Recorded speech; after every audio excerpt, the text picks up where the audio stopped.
Hello, എനിക്കിന്ന് ഓഫീസിൽ friends എല്ലാം ചേർന്നിട്ട് ഒരു ഇഫ്താർ പാർട്ടി ഉണ്ട്. നല്ല ക്രീമി ചിക്കൻ്റെ ഫില്ലിംഗ് വെച്ചിട്ടുള്ള ഒരു അടിപൊളി ചിക്കൻ പപ്സ് ആയിരുന്നു ഞാൻ ഉണ്ടാക്കിയിട്ടുണ്ടായിരുന്നത്. അപ്പോൾ പ്രിപ്പറേഷൻ വളരെ സിമ്പിളാണ്. ഇതിനായിട്ട് ബട്ടർ ആഡ് ചെയ്തിട്ടുള്ള ഒരു പാനിലേക്ക് ചോപ്ഡ് ഗാർലിക് ആഡ് ചെയ്തൊന്ന് സോട്ട് ചെയ്യുക. ഇതിലേക്ക് ഉപ്പും മുളകും ഇട്ട് വേവിച്ചിട്ടുള്ള ചിക്കൻ മിക്സ് ചെയ്തെടുത്തൊന്ന് ആഡ് ചെയ്ത് ഇതിലേക്ക് കട്ടഡ് ക്യാപ്സിക്കം കൂടി ആഡ് ചെയ്ത് ഒന്ന് മിക്സ് ചെയ്ത് കൊടുക്കുക. ആവശ്യത്തിനുള്ള സോൾട്ടും പെപ്പറും ആഡ് ചെയ്ത് കൊടുത്ത് മിക്സ് ചെയ്തെടുക്കുന്നുണ്ട്.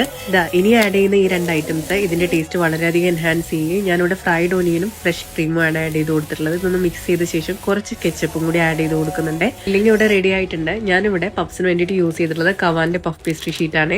പപ്സ് വളരെ സോഫ്റ്റ് ആൻഡ് ക്രിസ്പി ആയിരിക്കാനായിട്ട് എന്നെ ഏറ്റവും അധികം ഹെൽപ്പ് ചെയ്യാറുള്ള ഒരു പഫ് പേസ്ട്രി ഷീറ്റ് ആണ് കേട്ടോ കവാന്റേത്. വളരെ സിമ്പിൾ ആയിട്ടുള്ള ഒരു ഡിസൈൻ കൊടുത്തിട്ട് ഒന്ന് എഗ് വാഷ് ചെയ്തെടുക്കുക. അതിനുശേഷം ഞാൻ എയർ ഫ്രയറിൽ ഒരു 200 ഡിഗ്രി സെൽഷ്യസിൽ ഒരു 15 മിനിറ്റ്സ് ബേക്ക് ചെയ്തെടുക്കുന്നുണ്ട്. നല്ല സോഫ്റ്റ് ആൻഡ് ക്രിസ്പി ആയിട്ടുള്ള പപ്സ് ഇവിടെ റെഡി ആയിട്ടുണ്ട്. നോക്കി കടയിൽ നിന്ന് കിട്ടുന്ന അതേപോലുള്ള ലെയേഴ്സ് ഒക്കെ കിട്ടിയിട്ടുണ്ട്. അപ്പോൾ ഇതിന്റെ ഫില്ലിംഗ് ഒരു രക്ഷയില്ല. അപ്പൊ പറ്റുകയാണെങ്കിൽ ഇന്നത്തെ ഇഫ്താറിന് തന്നെ എല്ലാവരും ട്രൈ ചെയ്ത് നോക്കിക്കോളൂ.